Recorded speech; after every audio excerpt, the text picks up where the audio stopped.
Good evening. Good evening. All right. I need you to help me tonight. I'm not doing too well this evening. My wife and I just got back from a very long trip. We were in Israel, touring Israel for a couple of weeks, and came back home, and there was sickness in our house. And so our children were sick, and we have 8 children, and so when there's sickness in our house, there's sickness in our house.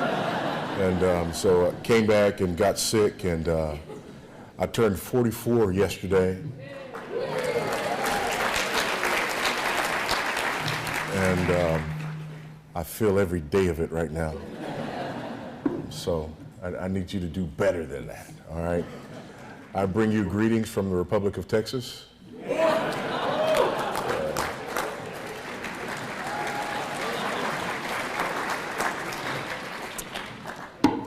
Y'all need to stop sending us so many Californians. I am one myself. I grew up down south of here, a little town called Los Angeles, and it is always good to be back here in my state of origin. And it's always good to address my brothers and sisters on this particular topic. This particular topic has meant a lot to me for a long time. I have been keenly aware of this issue for a long time, partly for personal reasons. My mother became pregnant with me when she was in high school. And had it been 1979 versus 1969, her options would have been a lot different. And when I hear people talk about abortion and the importance of abortion and why it's important for women to have that option, the women that they describe almost always sound exactly like the woman who gave birth to me in 1969. And so I've had a profound understanding of the importance of this topic for a long time. I have spoken on this topic, worked in this area for 2 decades now, actively involved in various ministries and organizations, and working with a variety of pregnancy help centers. Now have the privilege of doing events like this in different parts of the country for a number of reasons. And I'll share some of that with you in a while. But what I want to do is I want to help us think about this issue in a more full-orbed way. Because I believe that in some ways we are losing ground on this issue. I believe we're losing ground particularly in the marketplace of ideas. Because we have, as we'd say where I grew up, we've fallen for the okie doke. We have fallen for a trap. And the trap is that this issue is all about personal stories. And that we have to have more compelling personal stories than the other side. And if we can just come up with compelling personal stories, then we can just win the argument. Ultimately, compelling personal stories usually come down to who's telling the personal story. And there are people with compelling personal stories on the other side.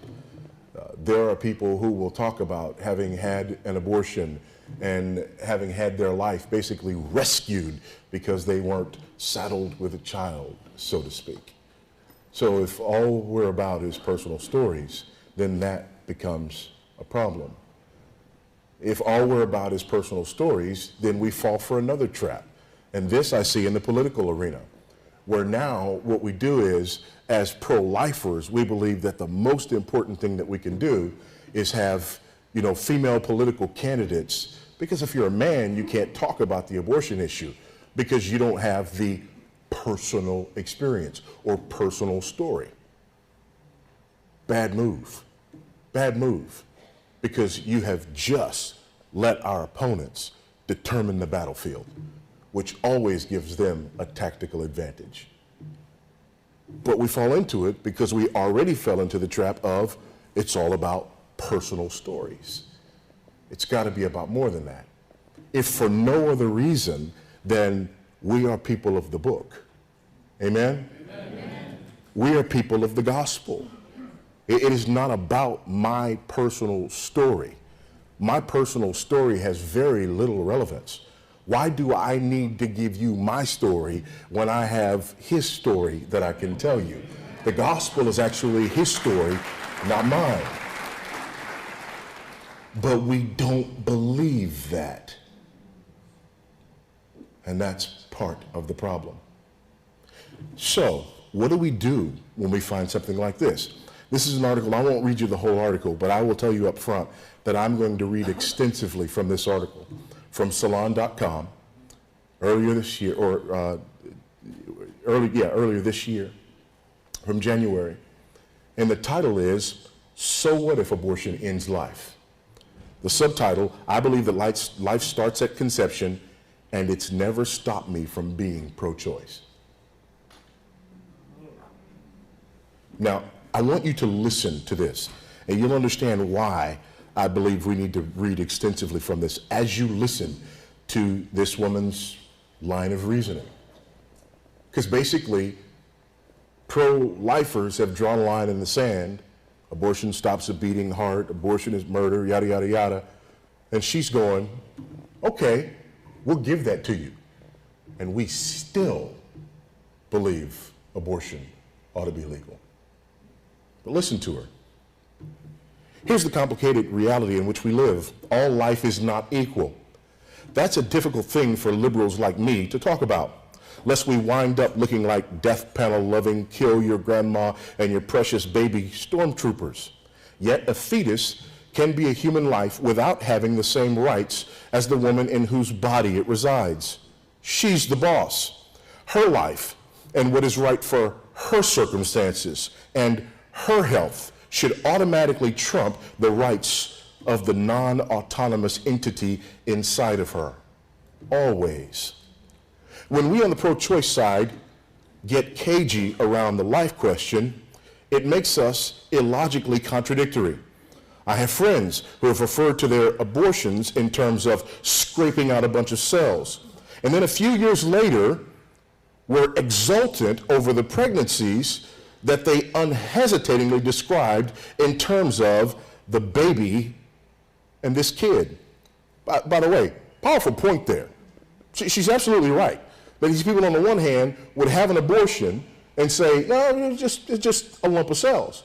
But then if they decide that they want a baby, all of a sudden at the same phase at which they took the other life, they will now call this a baby. She's saying not that exposes us philosophically, not that exposes the error of our position, but she's saying get over it.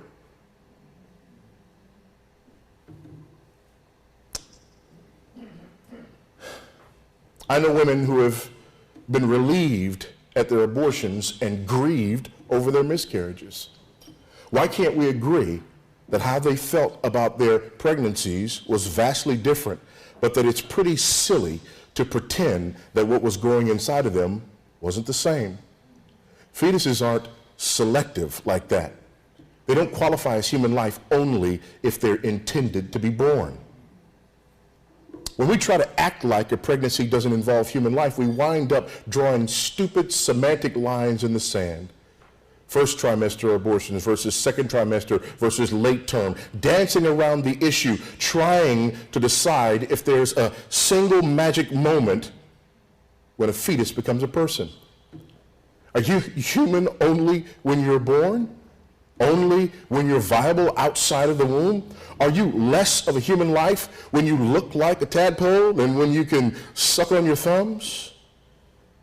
By the way, sounds like our argument, right? Because she's stealing it. And in her opinion, she's destroying it. Let me move down.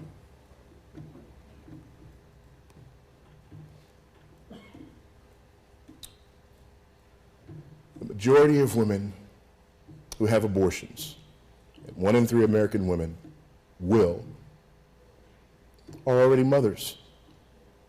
And I can say anecdotally that I'm a mom who loved the lives she incubated from the moment she peed on those sticks, and is also now well over 40 and in an experimental drug trial.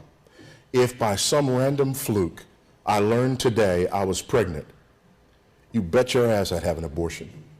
I'd have the world's greatest abortion. That's brazen. I know it's a human life, and I don't care, because not all human life is equal. Basically, she's saying some human lives need to be sacrificed if they stand in the way of other human lives. Let me ask you something. Where's your personal anecdote for her?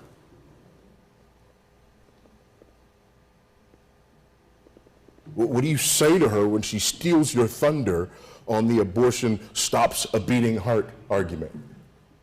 What do you say to her when she stands there and says, yeah, you're right, I agree, and my position has not changed? What do we have then? That's why I believe it's important for us to have a biblical, theological understanding and approach to this issue and the way that we address this issue with our culture at large. So what I'd like to do is just take a few moments and walk with you through biblical, theological understanding of this issue. And then I'll tell you a bit more about me. But I want to do it in that order. Why? Because again, my personal story is not what's significant here. When you think about abortion, it's important to understand that this is an issue that goes all the way back to the beginning, all the way back to creation, all the way back to the garden, all the way back to the fall. If you remember, after the fall, God confronts the sinners. He confronts the man, he confronts the woman, he confronts the serpent. And the first time that the good news is proclaimed, the first time that the gospel is proclaimed in its inception is there in Genesis chapter 3 and verse 15. When God says to the serpent, I will put enmity between you and the woman, and between your seed and her seed. You will bruise his heel, but he will bruise your head. There in that picture, God proclaims the answer to man's sin problem, but he also declares war in that moment, the war between the serpent and the seed. How significant is this declaration of war? Here's how significant it is. In chapter 3, there's the declaration of war between the serpent and the seed, and the promise that the way God is going to deal with man's sin problem is through the promised seed that comes through the woman. That's chapter 3. In chapter 4, we have the first murder. What is the first murder? The seed of the serpent, Cain, and I call him that because in 1 John chapter 3, John calls him that. The seed of the serpent, Cain, kills the seed of the woman, Abel. God declares war, and then Satan fires the first shot. The very next chapter. The good news is at the end of that chapter, we're reminded that Adam knew his wife and that there was another son who came by the name of Seth. Then in chapter 5, we have one of those lists in the Bible that we all like to pretend to read. If you can't say amen, you ought to say ouch. We're reading along in the Bible, and this happened and that happened, and then there's a bunch of names that I can't pronounce, and it's probably not important, and then this happened over here, and then that happened. Every genealogy is extremely important in Scripture. Why is that genealogy important? Because God connects the promised seed that he gave to Adam and Eve and Seth to Noah. 10 generations. So that when the flood comes, we know that the promised seed is still alive in the person of Noah and his sons. And then one particular son. And through the rest of the book of Genesis, we are tracing the promised seed. Where is the promised seed? Who is the promised seed? Through the rest of the book of Genesis, there is this promise and there is this hope and there is this doubt. Abraham is promised a son. What's significant about that?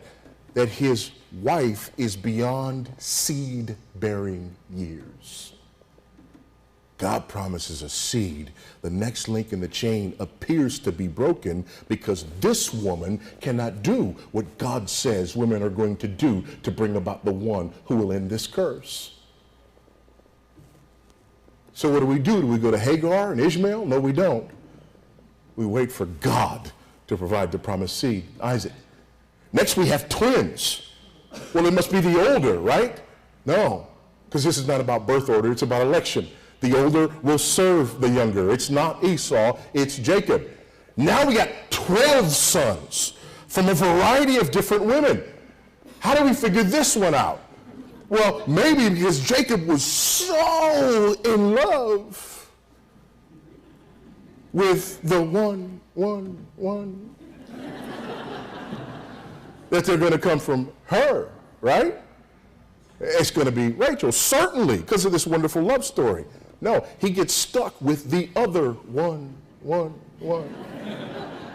The wife he doesn't even want. He ends up having to give another 7 years for the wife that he wants. But the wife that he wants can't bear children. Remember, this is all about the promised seed. The one that he never wanted to be married to proceeds to give birth to Reuben, Simeon, Levi, the father of the priesthood, and Judah, the promised seed. The one he didn't even want to be married to.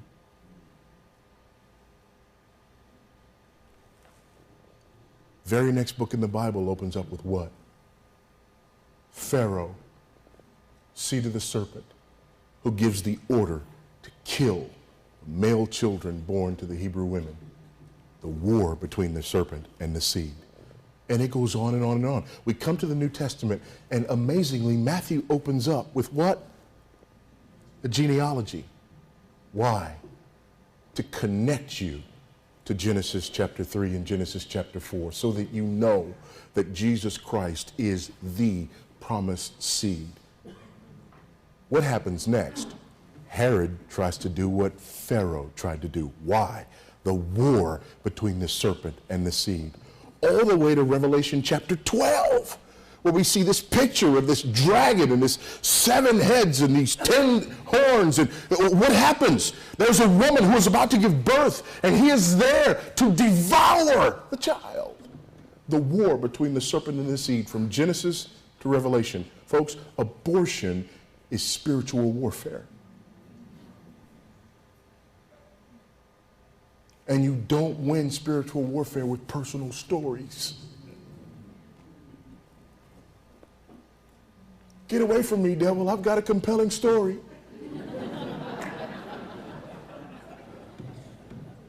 Bless your soul. It's spiritual warfare. What we just read from this woman, this is spiritual warfare. That's evil. To be that flippant about the taking of life.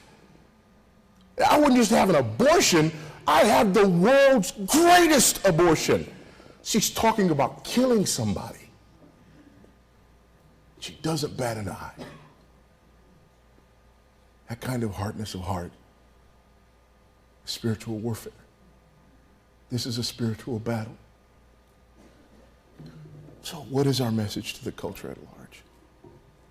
Our message to the culture at large is that gospel message. And here's what we see. That Christ, through his incarnation, vindicates, validates, and verifies the sanctity of human life at every point, from conception to natural death. How?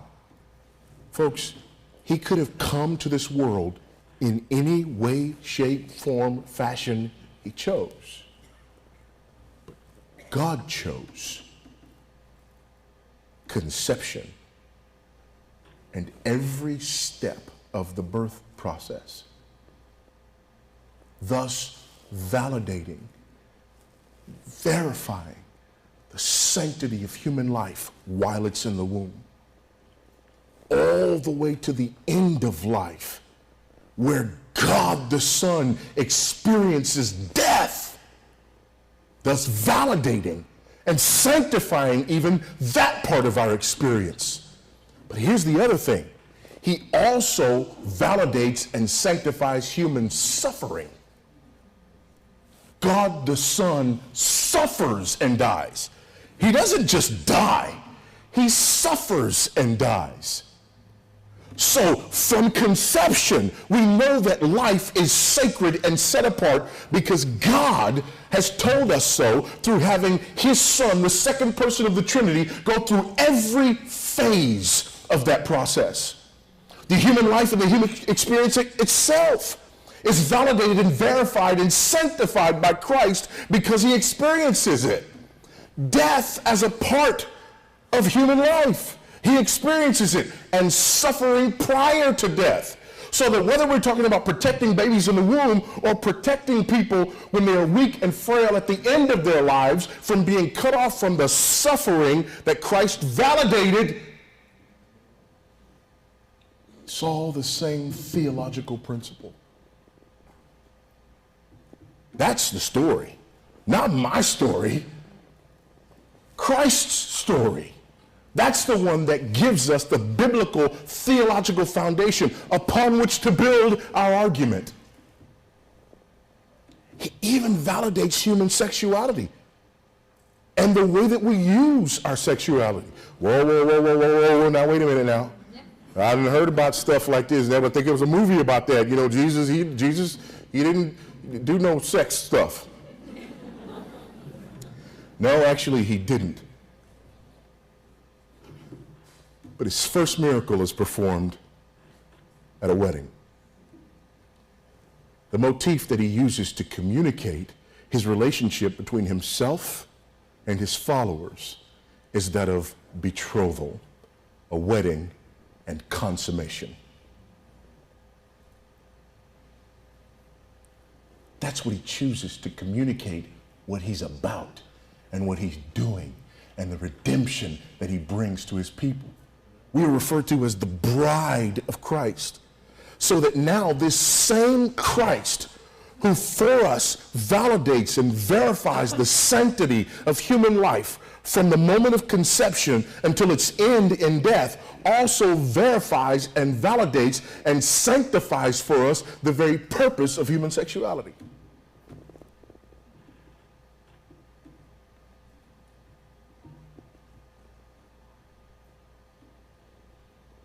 We must have a biblical theology of life. We have to. Otherwise, we hear somebody who stands flat-footed with something as evil as this, and all we're holding on to is a personal story. And truth be told, I mean, let's just go on and be honest. You sat out there, and as I read that, and you thought about what you would say to somebody who was just that brazen, and the words that came to your mind were probably,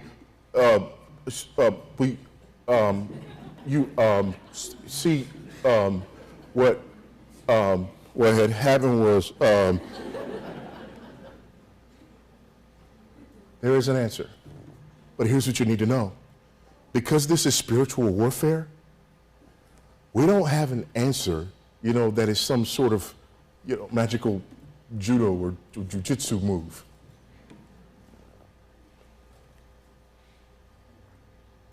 You give the right answer to a hard-hearted person.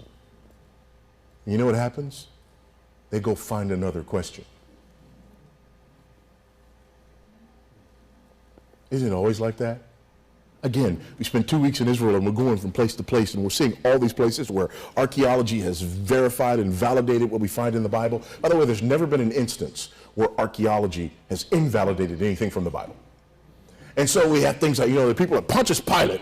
There's no record of a Pontius Pilate. So I looked at this, the stone that they found with, Pontius Pilate's name written on there. And so then what happens when you find that? Do people go, oh, dude, we were wrong, the Bible said? No, they just go find another question. They don't want an answer. They don't want an answer. They're lost. Their eyes are blinded. That's where this woman is. See, here's the danger of the whole, compelling story side of it. And again, not saying the compelling stories aren't important, they are. But if we're not careful, We think that what we're supposed to do is find the story that's the magical judo move that will melt the hardest of hearts so that we can win the argument because of our compelling story. What happens when somebody tells a more compelling story than the one we told?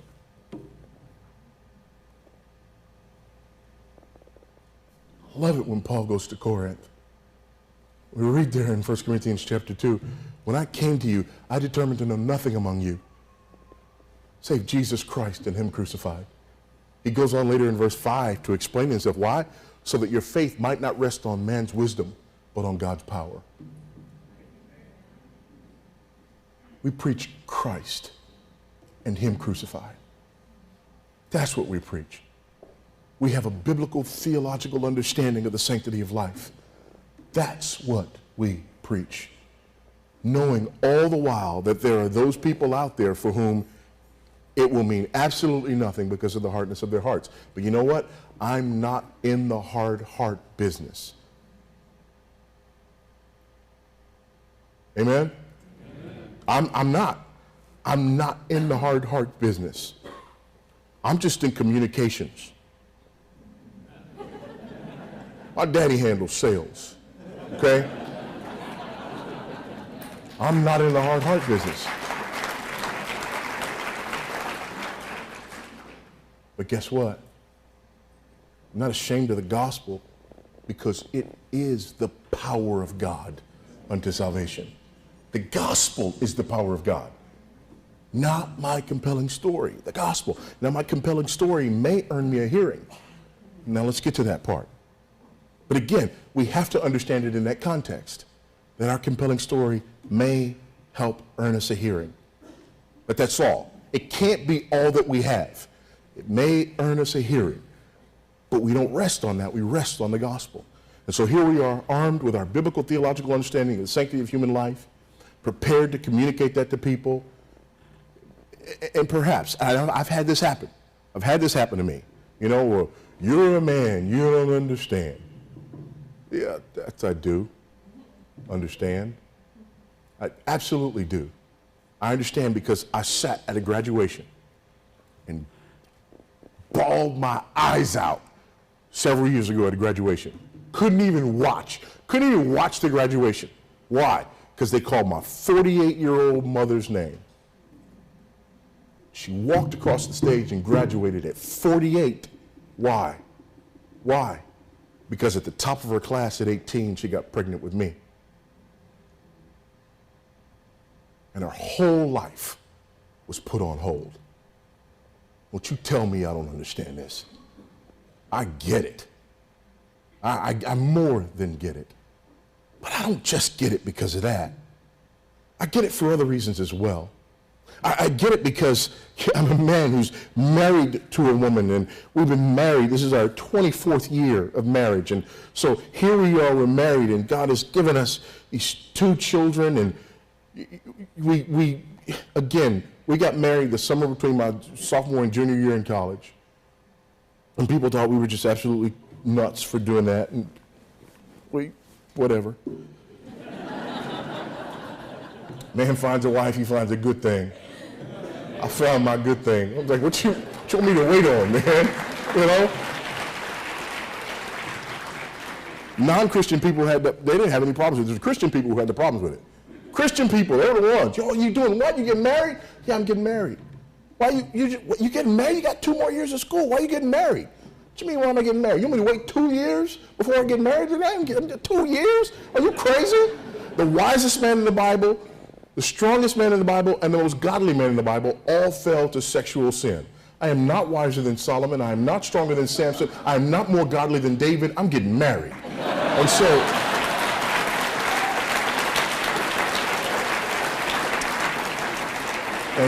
so we did, and our first child was born 10 months later. Because we were what you call efficient.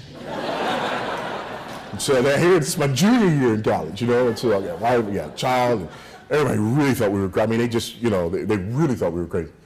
And so everybody just, you know, there's all this pressure. So it was 3 years before our next child was born. And then our daughter was born first, and we had a son, and then everybody told us, all together now, you have the perfect little family. And I wish I could say that we were strong. But we weren't. We weren't. Listen to that stuff. And so here's my wife, second child is born. She's on the table, cesarean section. I'm in there. Oh yeah, I'd go for everything, man. And so I'm in there and we're standing there, and one of the hardest things I've ever witnessed in my life, not the cesarean, but after it, when the doctor took his scalpel and his sutures and spoke to God on our behalf. And he said with his scalpel and his sutures, this couple no longer wants you, welcomes you, or needs you in this area of their life anymore. That's what he said to God for us when he tied our tubes. Several years later, here we are convicted about what we'd done. So we go, my wife comes into me. I'm convicted about, been convicted about it since watching this happen. She comes back several years later. My wife comes to me. She kneels down before me with tears in her eyes and she says, baby, I need you to forgive me. And like most men, your wife comes and kneels down in front of you. She's crying. I need you to forgive me. I'm just sitting here going, wow, I'm getting ready to start a prison ministry.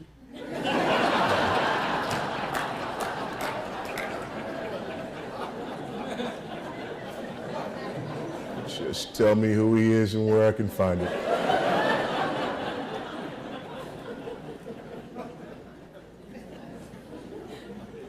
And she says, I need you to forgive me. I said, why? She said, for cutting off the possibility of God sending us any more children. And I looked at her and I said, no, baby, that happened on my watch. I'm your shepherd. I need you to forgive me. She said, do you mean that? I said, yes, I mean that. She said, oh, that's so good because there's this procedure.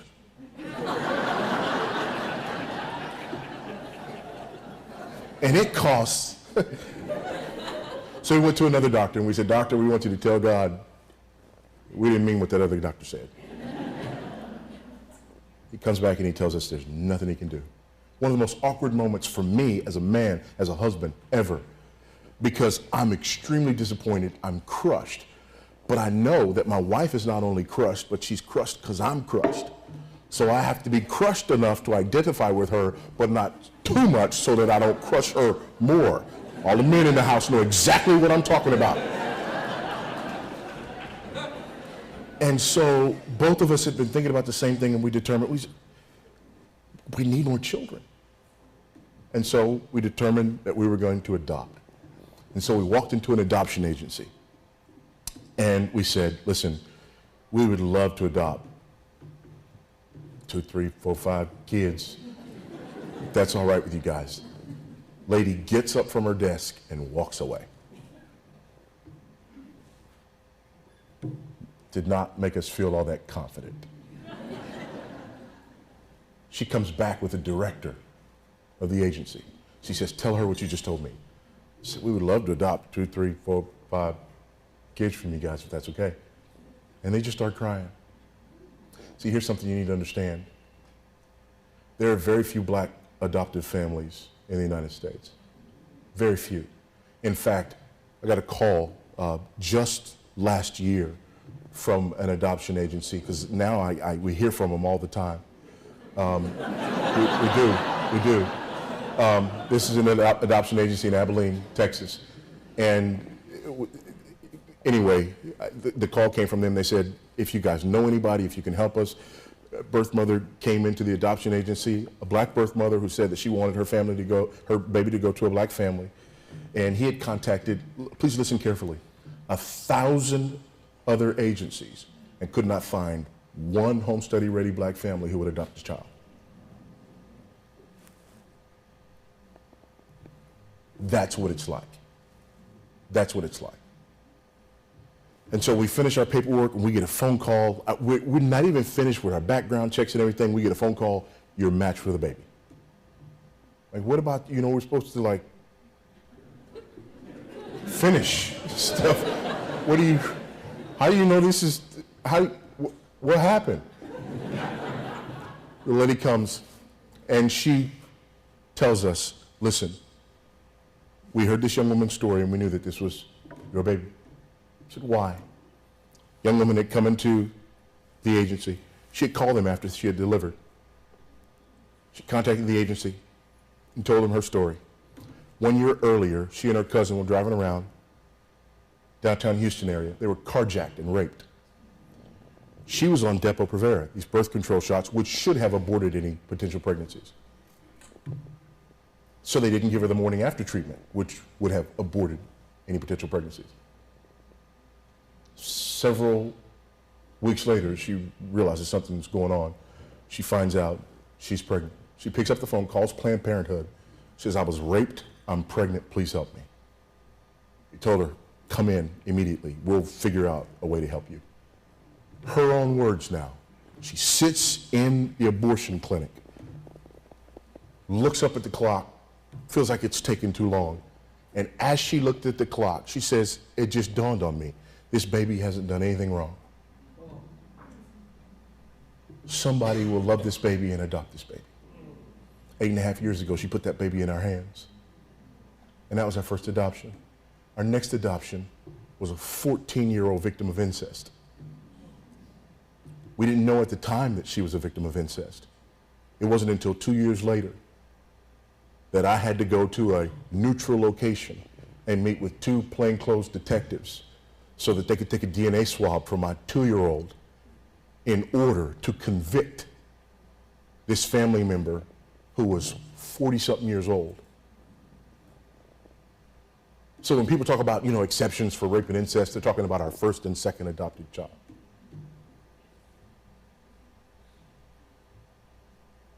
I could go on, but my point is that sometimes, if it's necessary to have a compelling story to get to what we want to talk about, there are those.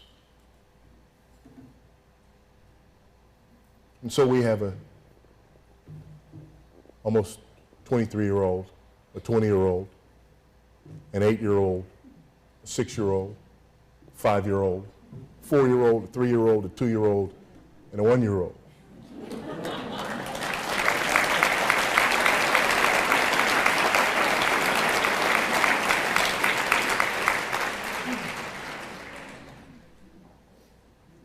This is important to us. This means something to us. This is important to me from a biblical theological perspective because of who I am and whose I am. This is important to me from a personal perspective because of my own story and the way that I came into this world.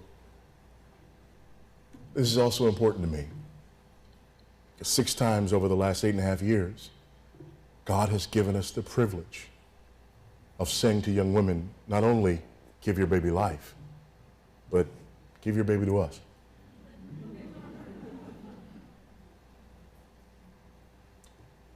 Is that what everybody's called to? No.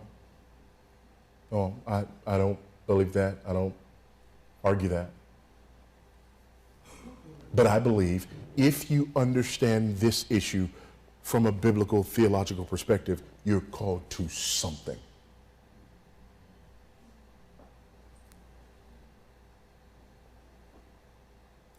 We make no apologies about the fact that tonight we're asking for money. I would never ask you for money for me. I'll ask you all night for these people.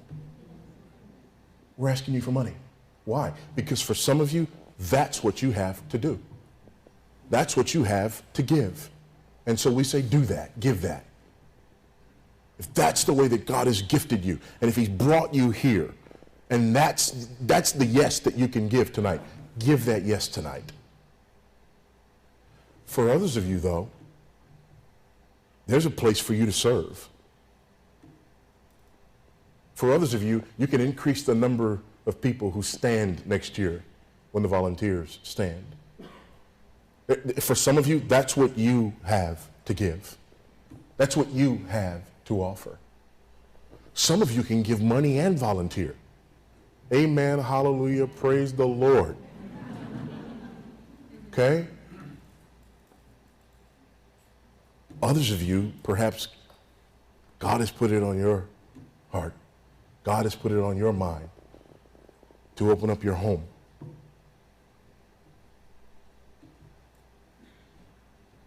scary thing.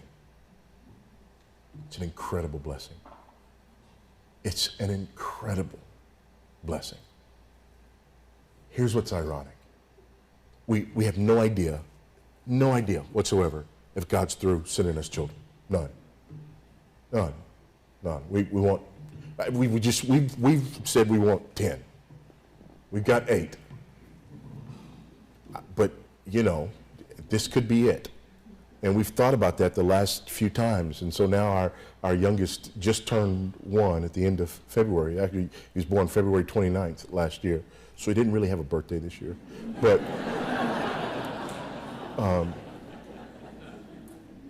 the amazing thing to us is here we are in our mid-40s looking at our friends who are, becoming empty nesters, which we would be right now, had we just stopped at the perfect little family. And I don't know. I mean, I don't know when we'll be retired before we're empty nesters, But all we can think about is it's unbelievably sad that this could be our last baby. We don't sit around and go, oh, 8 kids, I'm tired. Just hurry up, just hurry. No, we sit around and literally we look at one another and say, wouldn't it be sad if this was our last baby? If we didn't get to do this one more time. Why? Because we're superhuman? Because my wife is Bridget the Magnificent and I'm half man, half amazing? I mean, that's true, but that's not why,